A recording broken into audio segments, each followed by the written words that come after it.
Acabe fez saber a Jezabel tudo quanto Elias havia feito e como totalmente matara todos os profetas à espada.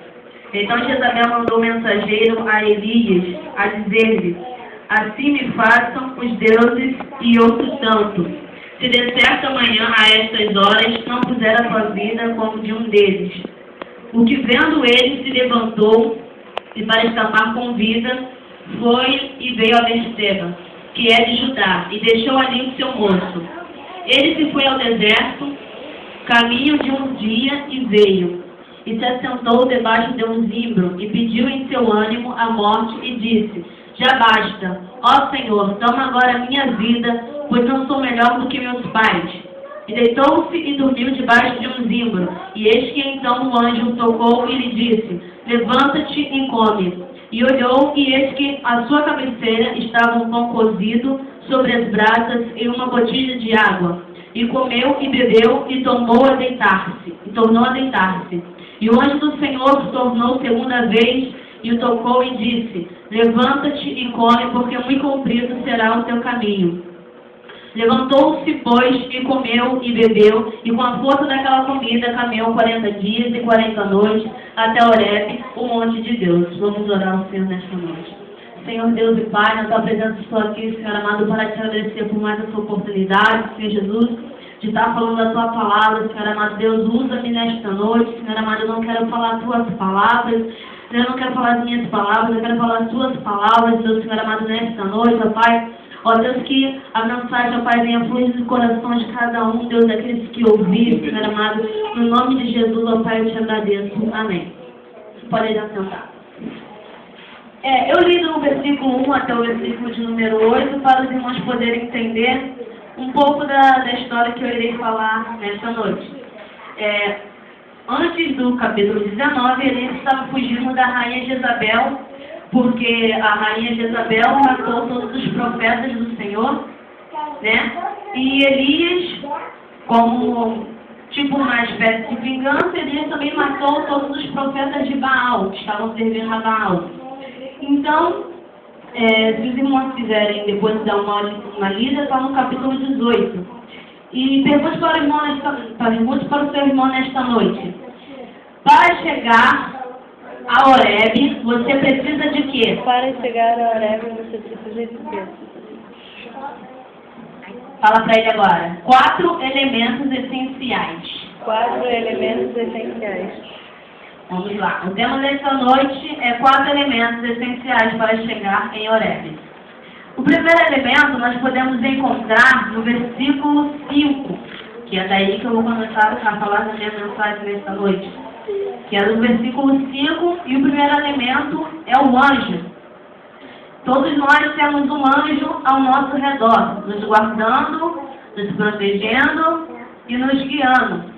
Esse anjo ele serve para nos livrar daqueles momentos em que nós sequer imaginamos que nós iríamos passar. Às vezes nós vamos atravessar uma rua, às vezes vem um carro desgovernado, e naquele momento ele poderia até te atropelar, mas aquele anjo que está ao seu lado, o anjo que Deus envia para nos guardar, para nos proteger, ele naquele momento ele nos tira, nos dá aquele livramento, ele nos livra da morte. Vamos ler Mateus, capítulo 18, versículo 10.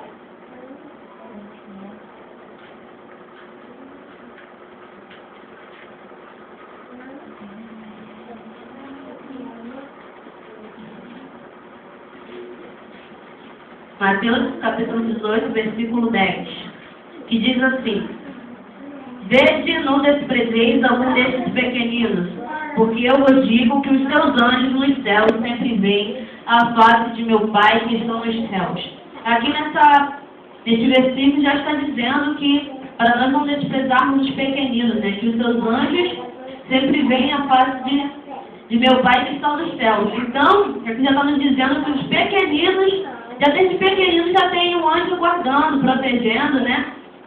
Também vamos ler em Hebreus 1, do capítulo 13. Não, Hebreus 1, versículo 13 e 14.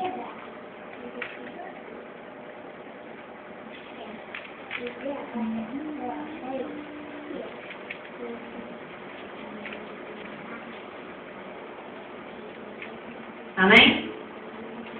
E a qual dos anjos disse: jamais assenta-te à minha destra, até que ponha os teus inimigos por escabelo dos teus pés. Não são, porventura, todos eles espíritos ministradores enviados para servir a favor daqueles que hão de herdar a salvação? Aqui já está dizendo que, conforme eu falei, já está dizendo que eles são enviados para servir a favor daqueles que hão de herdar a salvação, que no caso somos nós. Que então eles, como eu já disse, eles são enviados para nos proteger, nos guardar, nos livrar daqueles momentos que às vezes nós sequer imaginamos que iríamos passar. Pedro nos alerta dizendo: sede sóbrios e vigiai, porque o diabo, o vosso adversário, anda em derredor, bramado como um leão, buscando a quem possa tragar. Isso está em 1 Pedro, capítulo 5, no versículo 8. Agora, por que o nosso adversário anda ao nosso derredor? Alguém sabe me dizer?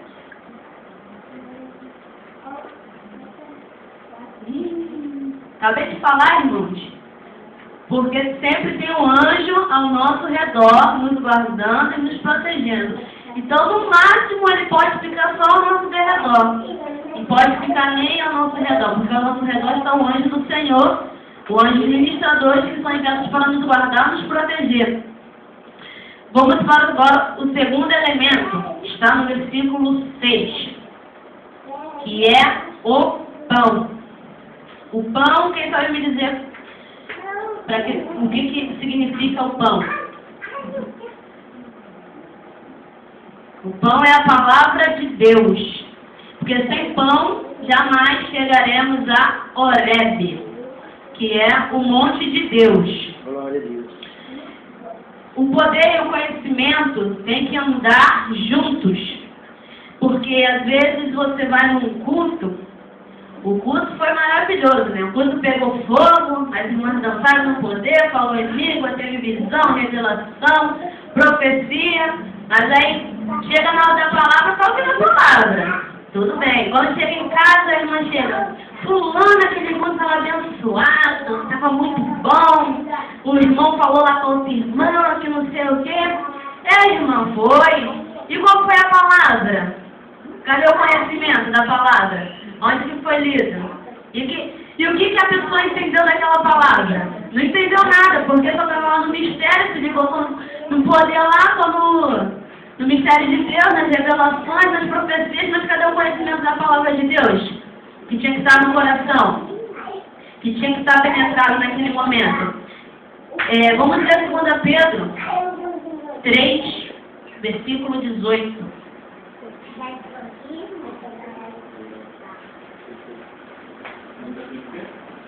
3:18. Porém, continue a crescer na graça e no conhecimento do nosso Senhor e Salvador Jesus Cristo. Glória a Ele, agora e para sempre. Amém. Glória a Deus. Glória a Viu? Deus. Nessa palavra nós estamos dizendo para que nós crescer na graça e no conhecimento. Não só crescer no mistério, no poder, nas visões, mas também crescer no conhecimento da palavra. Porque que adianta nós darmos profecias, revelações, mas cadê o conhecimento da palavra? Às vezes, Deus quer te usar para você falar para o irmão a palavra, e cadê aquela palavra que você não sabe? Às vezes, você está passando o seu irmão está passando por alguma dificuldade, você às vezes quer ir lá, orar por aquele irmão, falar da palavra, mas você vai falar como da palavra se você não tem o conhecimento, se você não entende. Às vezes você vai abrir lá vai abrir a Bíblia, vai cair na crucificação de Jesus. Se aquela pessoa às vezes estava precisando de uma palavra de consolo, de conforto, e você vai abrir lá falando da crucificação de Jesus, da Páscoa.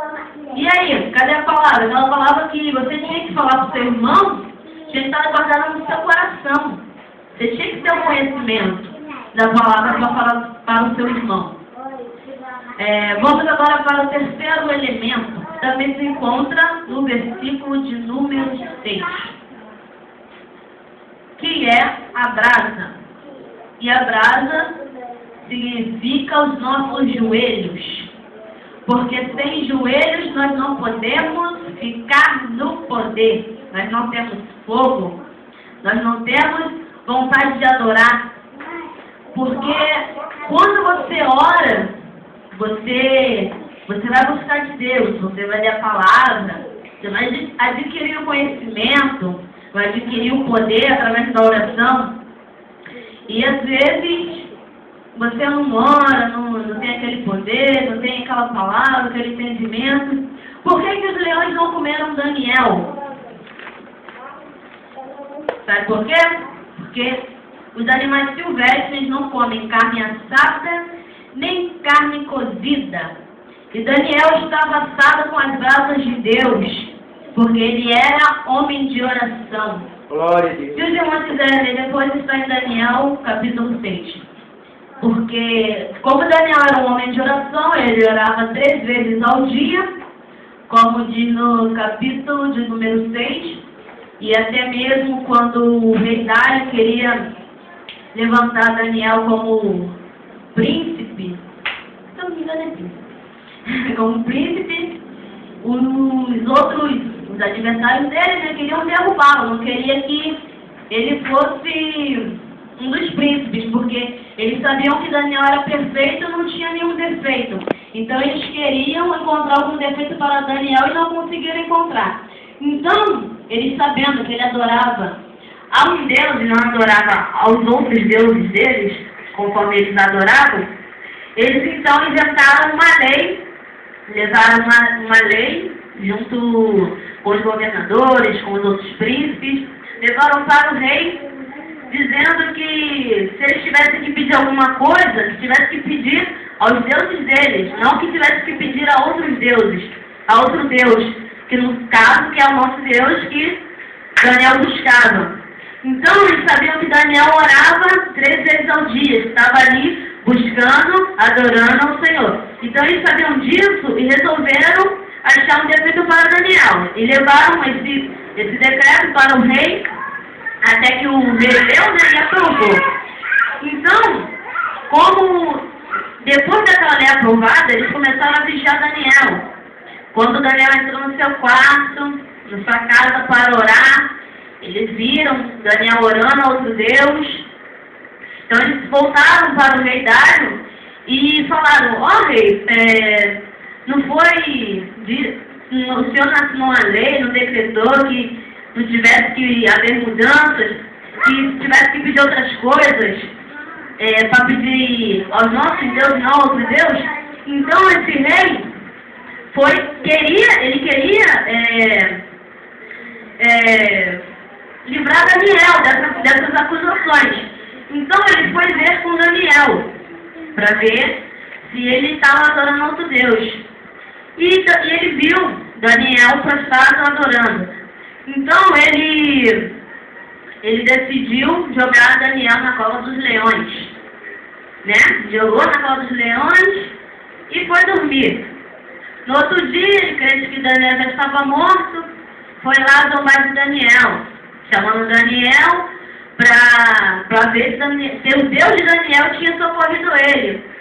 Mas como Deus tinha socorrido Daniel, Daniel falou que estava lá, estava vivo, graças ao Deus que ele serve. Então, o rei, depois daquele dia, decidiu que decretou uma lei, se eu não me engano, que eles tinham que buscar o Deus de Daniel. Então, naquele momento, os leões não comeram Daniel porque ele estava cheio da graça de Deus. Porque ele estava cheio do poder. Então, como Daniel era um homem de oração, e eles viram que o Deus de Daniel salvou ele da boca dos leões, eles decidiram adorar esse Deus. Então, naquele mesmo instante, aqueles acusadores de Daniel, o rei mandou jogar na cova dos leões, e antes mesmo dele cair na cova, os leões já comeram eles. E o quarto e último elemento, também nós encontramos no versículo de número 6, que é a botija de água. A água simboliza várias coisas. Ela simboliza a força, fortalecimento, fonte para a vida eterna. A força nós podemos ver aqui, né? Porque, olha só, versículo 6. E olhou, e eis que a sua cabeceira estava um pão cozido sobre as brasas. Ele uma botija de água e comeu e bebeu e tornou a deitar. E o anjo do Senhor tornou segunda vez e o tocou e disse: levanta-te e come, porque muito comprido te será o caminho. Levantou-se, pois, e comeu e bebeu. E com a força daquela comida, caminhou 40 dias e 40 noites até Horebe, o monte de Deus.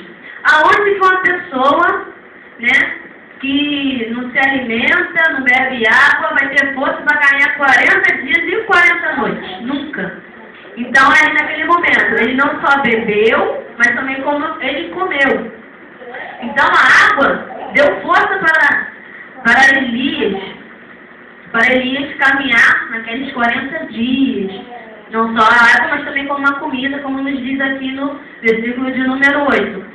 Então, a água deu força para ele continuar caminhando. Às vezes, quando nós fazemos um jejum de dias, né, 3 dias, 4 dias, a gente já não está comendo nada. Se nós não bebermos água, então aí mesmo que a gente não vai conseguir nem... É melhor encerrar o jejum por ali mesmo e, em nome de Jesus, agradecer.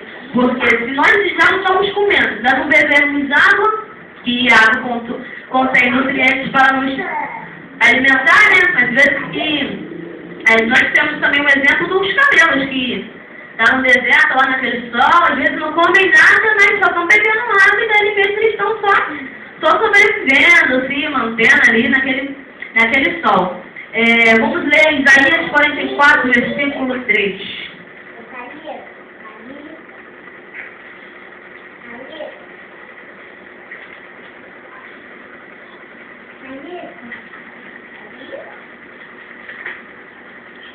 Que diz assim, ó: porque derramarei água sobre o sedento e rios sobre a terra seca.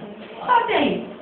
Olha só, ele vai derramar água sobre o sedento. Sobre quem tem sede, Deus vai derramar a água para dar fortalecimento. E sobre a terra seca, porque aquela terra já está seca, não tinha água, então ela ficou seca, se rachou, não tem como plantar nada ali, não é boa para plantar nada, não é boa para plantação. Então, com a água, ela vai poder, né, ter uma terra fértil, para que ela possa criar frutos, dar frutos ali. Se alguém jogar uma semente ou plantar, ali então aquela terra seca vai dar fruto, porque ela tem água. Ela está se fortalecendo ali através da água. Não só como a terra está se fortalecendo através da água, como aquela planta que estará ali plantada está fortalecendo da água. Então, vamos também ler João 4, versículo 13 e 14.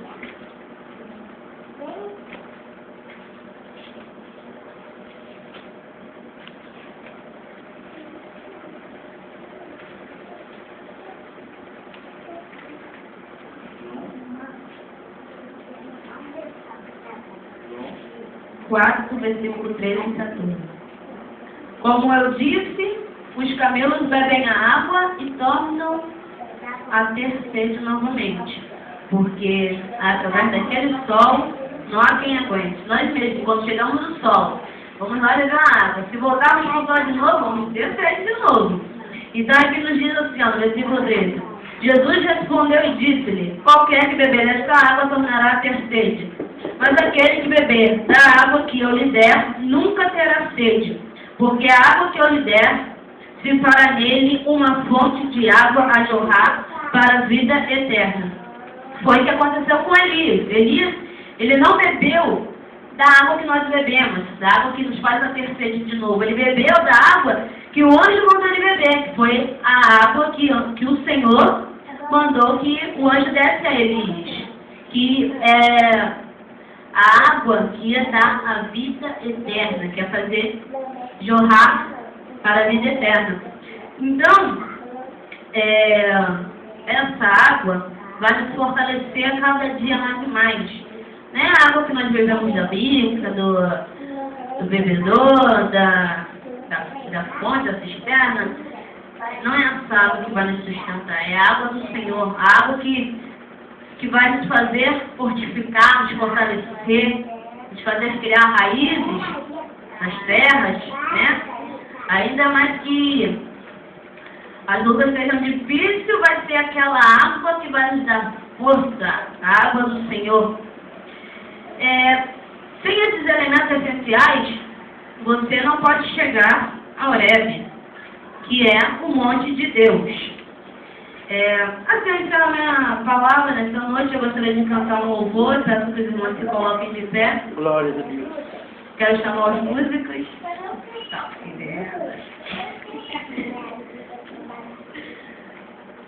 Chamar os músicos para louvar juntamente comigo.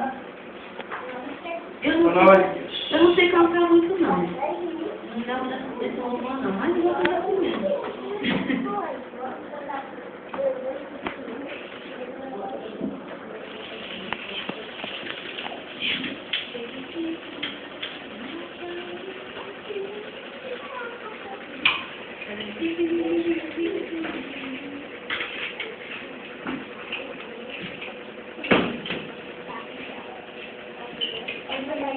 Aleluia, Deus.